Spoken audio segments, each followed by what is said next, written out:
Norfolk, a rural county once covered in railways.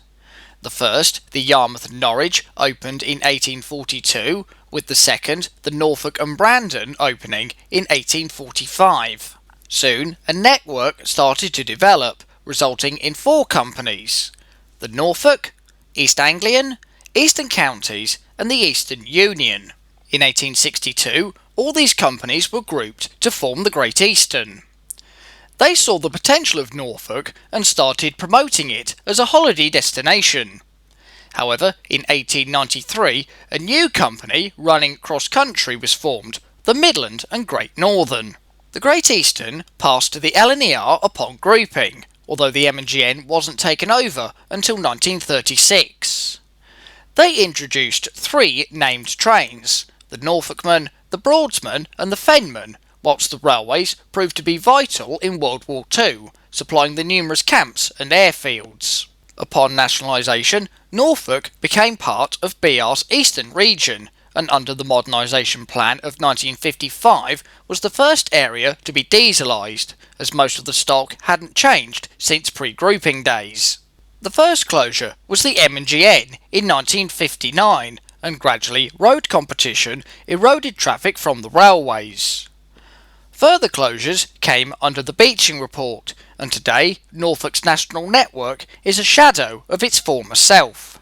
However, electrification of the Great Eastern Main Line to Norwich was completed in 1987, with the Fen Line following in 1992. Under privatisation, several companies have been based in Norfolk, including Wagon, One, Anglia and Greater Anglia. In this video, we'll explore what's left of Norfolk's railway network, starting on the Fen Line from Kings Lynn to Ely via Downham Market, then heading east on the Breckland Line to Norwich via Thetford and Wymondham. From Norwich, we'll head south to Diss and further east on the Wherry lines, and finally north to Cromer and Sheringham on the Bitton Line. The first section of the Fen Line started in 1839, opening to Bishop Stortford in 1842. The Lynn and Ely completed the route in 1845, and the whole line was run by the East Anglian from 1847. In its heyday, the Fen Line had 7 stations, but under the Beeching Report, the smaller ones like Stow Bardolph closed, whilst the section from Watlington to Kings Lynn has been singled. Kings Lynn Station replaced the wooden original in 1871. It once had 5 platforms, being the junction for Dereham and Hunstanton, with a shuttle service running to South Lynn on the M&GN. Being close to Sandringham, a carriage shed was erected to house the Royal Train. There was also a depot, coded 31C, later replaced by a diesel fuelling point. Until the introduction of multiple units, passenger trains had to be shunted due to a lack of a run round. With the coming of electrification, however, the station was refurbished in 1991. Kings Lynn once handled a large amount of freight from both the local area and the docks. The first part of the town's dock system opened in 1845 to South Quay, leaving the main line at Harbour Junction. In 1869, the Kings Lynn Dock Company built a branch to the main dock, leading to the construction of a second dock in 1883. The majority of the traffic consisted of coal, grain and timber. Gradually, the South Quay branch was shortened, closing in 1990, with the branch to the main dock complex going in 1993. Today, the only freight traffic in Kings Lynn is sand from the quarry at Middleton Towers. Sand extraction at Middleton started in the 1860s. In 1884, a 2-foot gauge system was laid, with exchange sidings added in 1904. However, due to the difficulties in shunting, trains were always double-headed. Sold to British Industrial Sand Limited, a conveyor system was installed in 1970, leading to the closure of the narrow gauge system in 1977. Today, the site is owned by Middleton Aggregates. The branch itself was opened in 1848 by the Lynn and Dereham, running via Swaffham. Despite the introduction of DMUs in 1955, the line closed in 1968. Returning to the Fen line, Watlington, originally Magladon Road, was once a junction for Wisbech. Closed in 1968 but reopened in 1975, a new up platform was constructed in 1991, giving the station a staggered layout.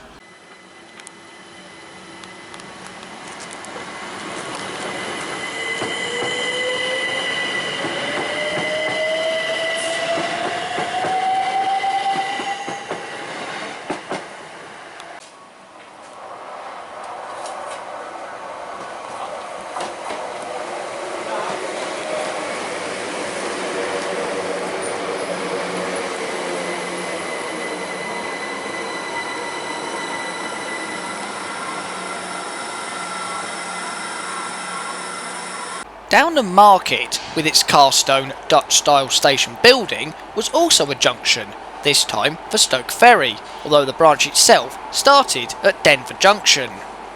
Surprisingly, the word market wasn't added to the timetable until 1981.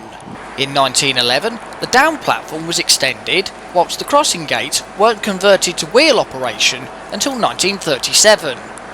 The gates were automated in 1975. Freight traffic at Downham mainly consisted of sugar beet, with sidings on either side of the crossing, and from Eagle Mill with its own private siding. The bulk of the sugar beet came from Wissington, the largest sugar beet factory in Europe. A network of lines ran from Kemble's siding at Abbey on the Stoke Ferry branch, connecting the factory with the surrounding fields.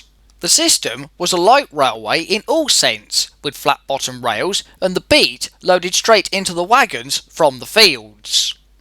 There were, however, a few bridges across river channels and dykes. The factory itself opened in 1899, with the contractor's locomotive remaining on the system until 1957. Today, the site is owned by British Sugar. The bulk of the system's locomotive fleet were 060 saddle tanks from various manufacturers. As well as the beet, they transported oil, coke and limestone, with the first diesels arriving in 1965. Rail traffic ceased in 1982, but 5 of the system's locomotives have survived. Wissington is on the North Norfolk, Newcastle is at Beamish, Derek Crouch and one of the diesels, Muriel, are on the Nene Valley, and another diesel, Harry, is on the Middleton Railway.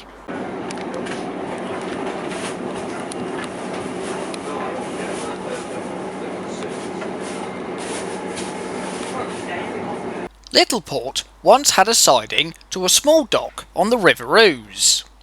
The Flint Station building has been demolished, but the wooden waiting shelter has survived.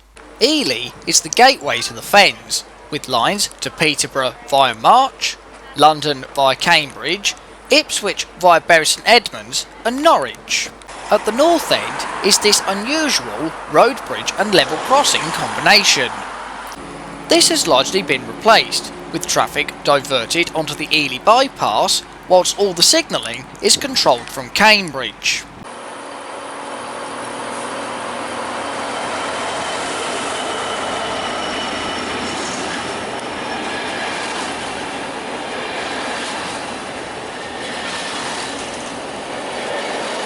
The Breckland line came about following the formation of the Norwich and Brandon in 1844. Part of a proposed trunk route, Brandon was reached in July 1845 and Norwich that December. A link to the Great Eastern Main Line in Norwich was achieved in 1851. This meant that Norwich could be served by 2 routes from London, either via Ely or Ipswich. Shippey Hill opened as Mildenhall Drove, becoming Burnt Fen in 1885 after the completion of a branch to Mildenhall from Cambridge.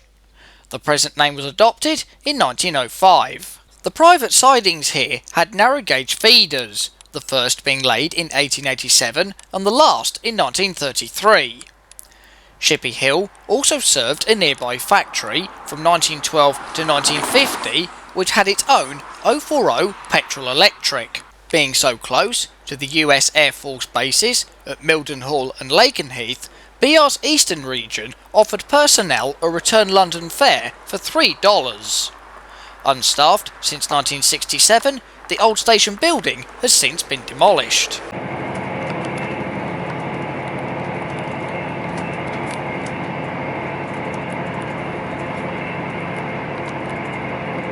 Another airbase in the area was the Feltwell Aerodrome, completed in 1917 and served by Lakenheath. Later, the station also served a chicory factory, whilst the manual gates weren't automated until 2012. Brandon, with its flint and brick station building, opened in 1845, and at one time locomotive facilities were located here. Just to the right of this shot is the 1931 signal box, demolished in 2021, but the row of railway cottages still survive. The goods shed was situated at right angles to the main line, with extra sidings added during World War II. These later handled limestone for Wissington, with occasional freight until the 1990s. Like Brandon, Thetford has a flint station building, whilst on the right is the brick extension of 1889. In its heyday, Thetford was the junction for two lines, to Bury St Edmunds and Swaffham via Watton. The Swaffham line reached Watton in 1869, being completed in 1875. The Bury line via the town's other station, Thetford Bridge, opened in 1873. There was once a spur between the two, but this only lasted until 1880. Goods facilities included coal drops and a maltings, and the station became very busy in World War II due to the nearby training camps handling everything from personnel to tanks. The Bury line closed in 1953, losing its freight services in 1960, whilst the Swaffham route lasted until 1964, with freight going in 1965.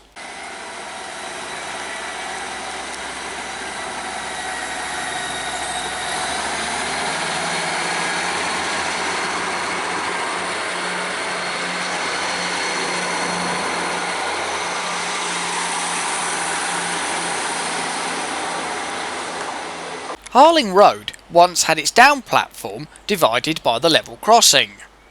The original station building still stands as a private house, but the eastern end of the down platform has been removed.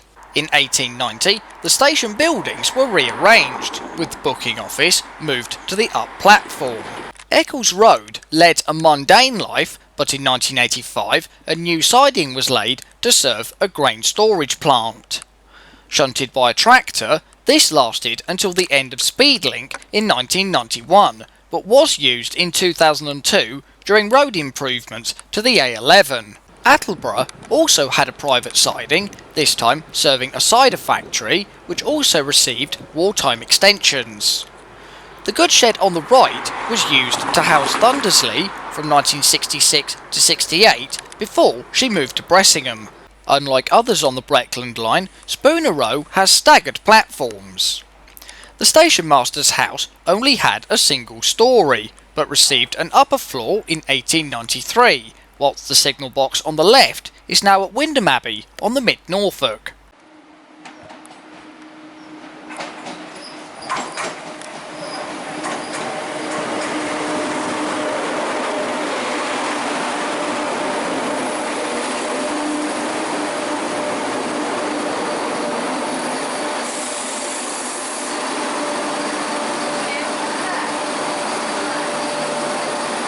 Like Thetford, Wyndham was a double junction to Dereham from 1846 and Fawnset from 1881. When it opened, Wyndham had 3 level crossings, but these were removed during a remodelling in 1877. Inside the junction for Dereham was a servicing area just behind the signal box, with a coaling stage, inspection pit and turntable. Freight facilities, meanwhile, included coal drops and a furniture works. The Fawnset line closed in 1939, with freight lasting until the 50s, with a stub being used by A. Kings & Sons to keep withdrawn stock until 1976. The Dereham line saw its last trains in 1989, whilst the station building is now a restaurant. At one time, Norwich had 3 stations. The unusual V-shaped Victoria opened in 1849, catering for local services only after Thorpe was rebuilt. Closed in 1916, the site became the city's principal goods depot. City was on the M&GN's line from Melton Constable. With a red brick facade and central arch, it was destroyed in an air raid in 1942. The much simplified replacement closed in 1959, with freight lasting until 1971. The principal station in Norwich is Thorpe, opened in 1844 and rebuilt in 1886. The original site became the goods yard, with a siding to Bolton and Paul's Riverside Works. Naturally, Norwich had its own depot, coded 32A, which received a modern mechanical coaling plant in 1936, with BR allocating one of the first batches of Britannias for Liverpool Street expresses. In 1955, the platforms were extended with a new number 6 added. This is how the station remains today, although the track was rationalised in 1987. In 1982, a new depot, Crown Point, was completed. This replaced the old steam depot and provided carriage accommodation, coaches having previously been kept at Great Yarmouth. Norwich's first station was at Trowse on the Great Eastern Main Line, which closed in 1939. However, in 1986, during electrification work, it became a terminus again, whilst the swing bridge was being rebuilt. The swing bridge of 1845 was originally single track, but was rebuilt and doubled in 1906. During the 1986 rebuild, it was singled again, with the electric power maintained via a fixed overhead bar. This is the only intermediate station in Norfolk on the Great Eastern Main Line from Norwich before crossing into Suffolk. In 1850, the 7-mile Skull Railway made a connection with the main line here. The brainchild of William Betts of Friends Hall, the railway carried fresh produce from Betts Market Gardens. It closed in 1885 following his death. We're sorry if this affects your travel plans today.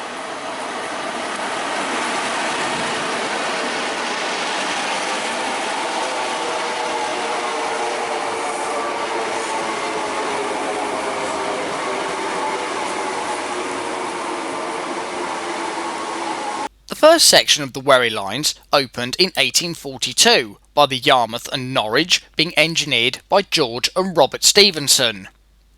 Lowestoft was reached in 1847, with the Acle line added in 1883. 2019 saw a major resignalling programme and new Class 755 bi-mod multiple units introduced. This part of Norfolk has always been popular in the summer, but due to a shortage of units, Class 37s were hired from DRS between 2015 and 19. Brundall Gardens opened in 1924 to serve a nearby tourist attraction. It was built on the cheap, with a coach body acting as a waiting shelter, but the station was rebuilt in the 70s. Brundall is where the Acle and Reedham lines diverge. It was built on a narrow strip of land, hence the need for staggered platforms. The station buildings are on the downside, and a path ran to a foot ferry giving access to Coldham Hall. Brundall also had some railway cottages, but these were demolished in 1966. Buckenham serves both the village and a nature reserve. In 1973, the box here was reduced to a ground frame. Cantley was unusually closed for a short while, from 1847 to 51. Unstaffed since 1965, the buildings were removed in the 80s and today is supported by the Friends of Cantley Station. Just beyond the crossing is the sugar beet factory, opened in 1912. It once had its own fleet of engines, including an ex-Eleanor J79 from 1937 to 57, with rail traffic ceasing in the 80s.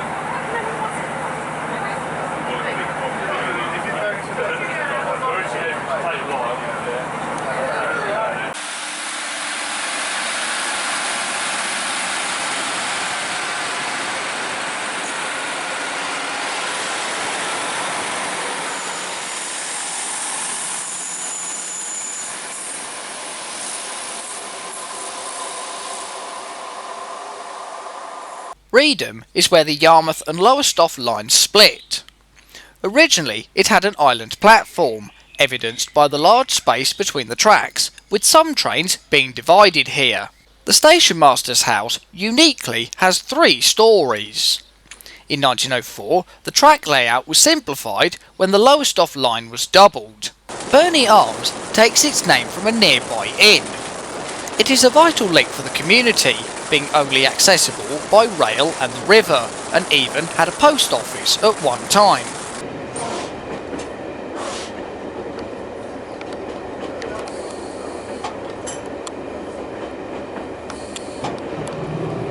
Like Norwich, Great Yarmouth had 3 stations.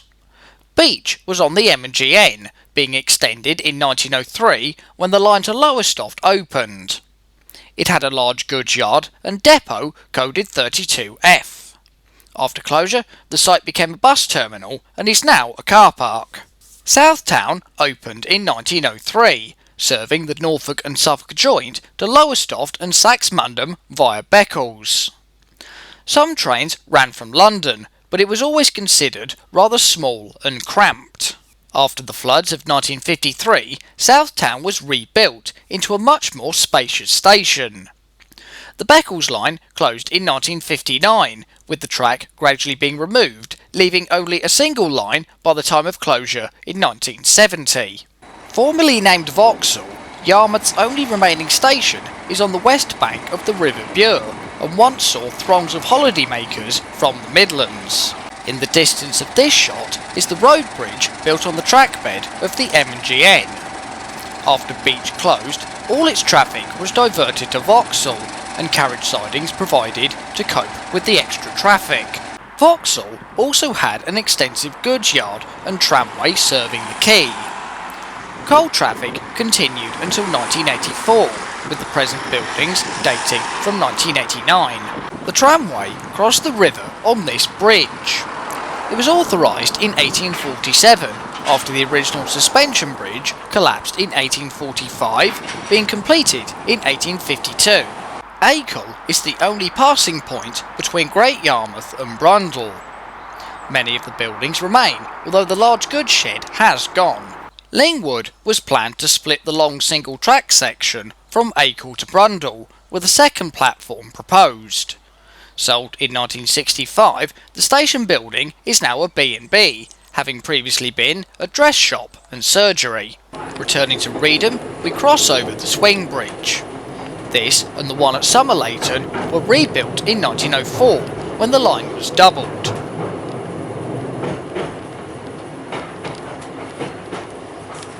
Opened in 1859 as Herringfleet Junction, the name Haddiscoe was adopted in 1904. The town once had 2 stations, the upper one being on the Southtown to Beccles route, and were connected by 2 freight-only lines. Haddiscoe Higher closed in 1959 and is now a private house. Lowers Up platform, meanwhile, was shortened and removed in 1975, leaving a staggered formation, with the new Up platform added in 1989.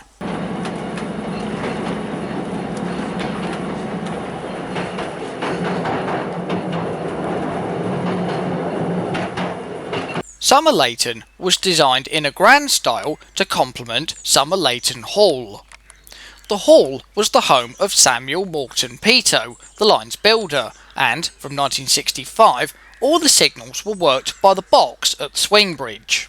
Alton Broad North was first named Mutford and then renamed Alton Broad in 1881. The suffix North was added in 1927. Originally, the Beccles and Reedham lines ran parallel, but were joined in 1901 when Alton Broad was rebuilt. It's also where the East Suffolk line meets the Wherry lines, with alterations put in place at East Suffolk Junction in 1986. Alton Broad South is on the East Suffolk line from Lowestoft to Ipswich. First named Carlton Colville, the railway was doubled here in 1907 and the station once housed a camping coach. Today though, only the upside remains in use. Lowestoft was opened in 1845 by the Lowestoft Railway and Harbour Company. The main freight traffic here was fish, with a designated yard installed with wooden platforms and lighting for ease of operations. The town also had a sleeper depot worked by an internal 3-foot gauge system and a fleet of sentinel shunters, with the timber shipped from the Baltic. Today, no freight trains call at Lowestoft, and in 1992 the station's overall roof was removed, but the old BR Eastern Region sign still survives as a reminder of glory days. Heading north out of Norwich is the Bittern Line, whose first section reached North Walsham in 1864. Constructed by the East Norfolk, an extension to Cromer was proposed in 1872, reaching the town in 1877. Between 1896 and 1900, the section from Whitlingham Junction to North Walsham was doubled, with a link to the M&GN at Cromer being laid in 1906.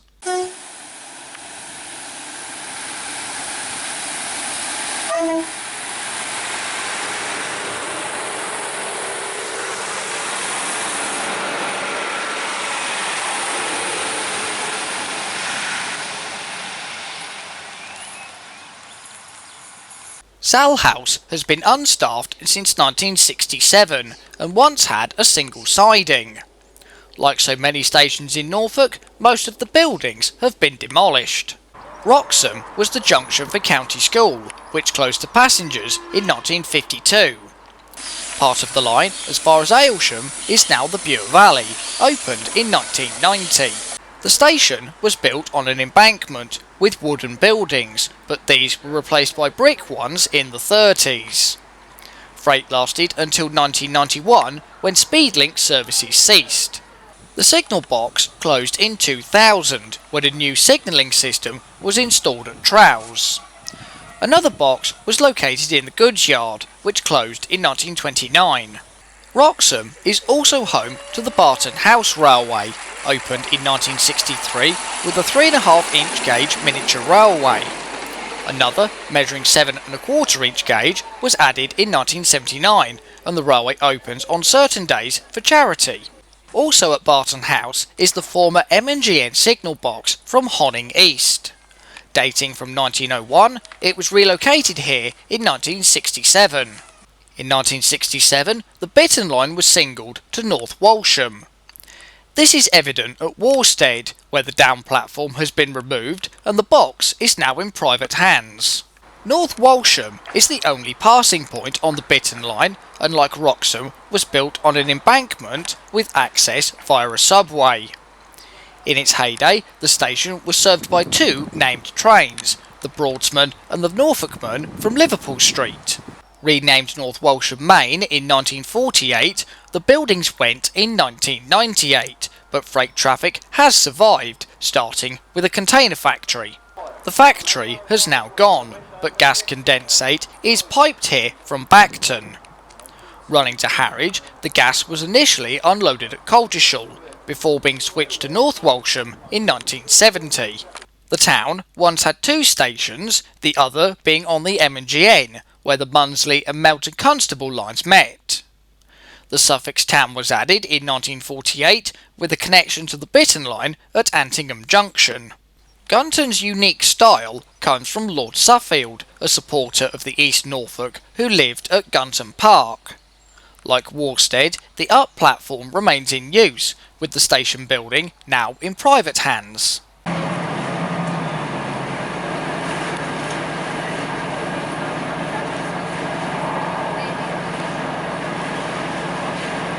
Rowton Road was where the Great Eastern's Cromer Loop met the M&GN. The station here opened in 1985 to serve a housing development.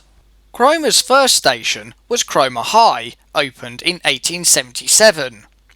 It was awkwardly situated, high up and some distance from the town, but was visited by Queen Alexandria in 1902.